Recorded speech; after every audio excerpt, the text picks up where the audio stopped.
안녕하세요. 인생 아나운서 김영숙입니다. 오늘은 2020년 1월 1일 신정입니다. 새로운 해가 밝았습니다. 어제까지만 해도 2019년이었는데 오늘부터 2020년이 되었습니다. 새해 계획, 새해 목표 잘 세우셨는지요? 2019년도와 2020년의 다른 점, 환경을 바꾸는 일입니다. 내가 어느 환경에 처해 있느냐에 따라서 좌우가 됩니다. 무엇이 좌우가 될까요? 내가 성공할 수도, 게으를 수도, 부자가 될 수도 있다는 말입니다. 오늘은 자녀의 마인드셋을 바꾸는 방법을 읽어보도록 하겠습니다. 우리의 소중한 자녀들 중에도 고정 마인드셋에 사로잡힌 아이들이 많습니다. 이 아이들에게 어떻게 성장 마인드셋을 심어줄 수 있을까요? 고정 마인드셋에 빠진 아이. 어린아이들은 대부분 고정 마인드셋을 그렇게 열정적으로 받아들이지는 않습니다. 그 시절을 보내고 난 다음에야 그렇게 되지만 남들보다 훨씬 일찍 고정 마인드셋의 신봉자가 되는 아이들도 있습니다. 딜레마나.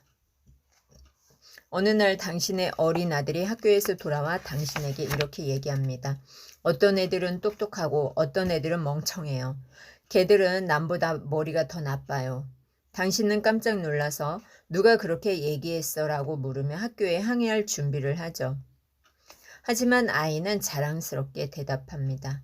나 혼자 알아낸 거예요. 아이는 학교에서 읽고 쓰고 더하기까지 할 줄 아는 애들과 그러지 못하는 애들을 살펴보고 결론을 내린 겁니다. 그리고 그 결론을 굳게 믿었죠. 굳게 믿고 있죠.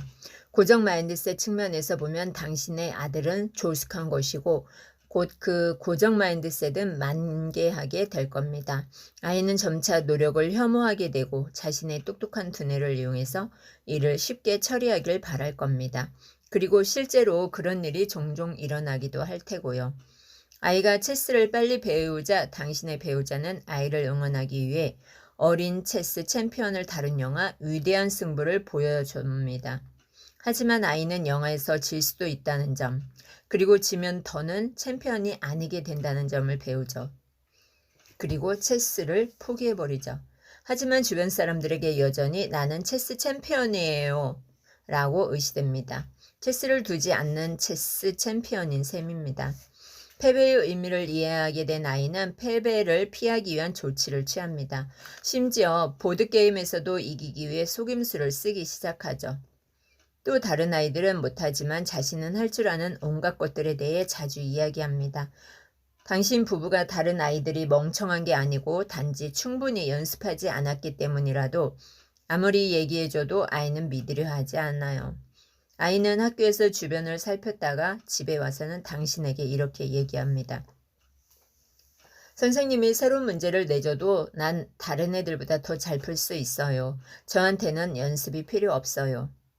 이 아이는 자신의 뇌에 모든 걸 걸었습니다. 하지만 두뇌를 성장시키는데 투자한 게 아니라 칭찬받는데 이용하려는 거죠. 당신은 이미 아들에게 똑똑한가 멍청한가가 아니라 연습과 학습이 중요하다고 설명했지만 아이는 믿지 않습니다. 그럼 말을 어떻게 해야 할까요? 아이에게 당신의 메시지를 이해시킬 다른 방법이 있을까요? 성장 마인드셋의 해결책은 이렇습니다. 아이에게 고정 마인드셋에서 벗어나라고 얘기하기보다는 당신 자신이 성장 마인드셋을 실천하며 살아야겠다고. 매일 저녁 식사 시간마다 당신 부부는 성장 마인드셋과 관련된 주제를 정하고 아들에게 또 서로에게 이렇게 물어봅니다. 오늘 뭘 배웠니? 오늘 내가 한 실수를 통해 어떤 교훈을 얻었니? 오늘 뭘 하려고 노력했니? 그렇게 한 차례 각자의 경험을 나눈 뒤 당신은 그 각각의 노력, 전략, 역경과 배움에 대한 논의를 활발하게 이어갑니다. 연습한 덕분에 어제는 못했지만 오늘은 갖출 수 있게 된 기술에 대해 이야기하고 당신이 저지른 실수가 사실은 문제 해결의 열쇠가 된 얘기를 미스터리 소설처럼 흥미진진하게 각색하여 들려줍니다. 또 당신이 굉장히 좋아하지만 좀 채 익숙해지지 못했던 일을 마침내 숙달하게 된 과정을 묘사하죠. 그럼 아이도 결국 매일 저녁 자신의 이야기를 들려주지 못해 안달하게 될 겁니다. 당신은 놀라움에 차서 오 이런 너 분명 오늘 더 똑똑해졌겠구나 라고 소리치죠. 아들이 다른 애들보다 뭔가를 더 잘했다는 얘기를 하면 와 그런데 넌 그걸 통해서 뭘 배웠니? 라고 묻고 학교에서 모든 게 쉬웠다고 얘기하면 오 그거 참 안 됐구나. 배운 게 없다는 얘기네. 더 열심히 노력해보면 뭔가 배울 수 있지 않을까라고 한다. 자신이 챔피언이라고 의스되면 이렇게 말해준다. 챔피언은 가장 열심히 노력한 사람을 뜻하는 거야. 너도 물론 챔피언이 될 수 있지. 내일은 챔피언이 되기 위해 내가 뭘 했는지 들려주렴. 아이가 숙제를 할 때 너무 쉽다거나 지루하다고 하면 당신은 숙제를 더 재미있게 하는 방법을 찾아보라고 가르친다. 예를 들어 오리라는 단어를 써야 한다면 아이에게 오리처럼 리자로 끝나는 말을 얼마나 알고 있니? 아는 대로 그 단어들을 다 써보고 나중에 그걸로 한 문장을 만들어 보면 어떨까라고 제안하는 것이다.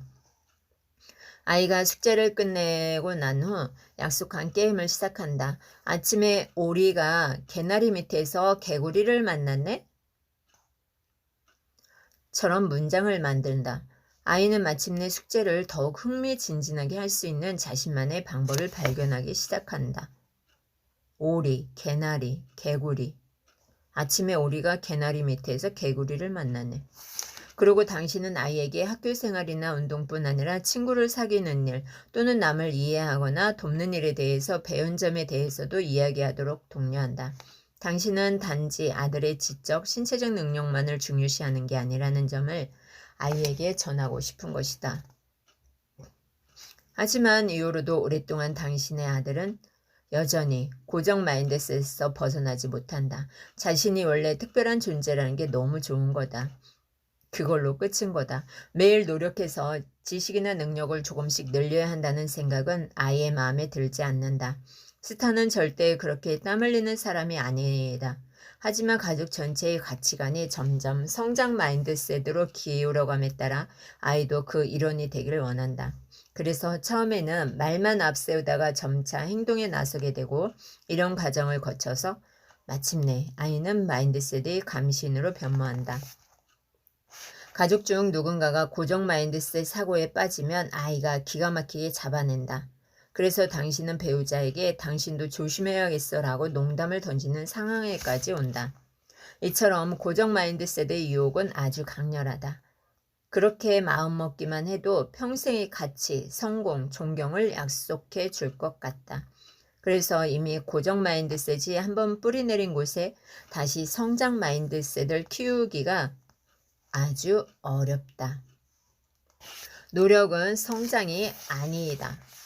우리가 고정 마인드셋을 가지고 사느냐, 성장 마인드셋을 가지고 있느냐에 따라 인생의 가치관이 달라집니다.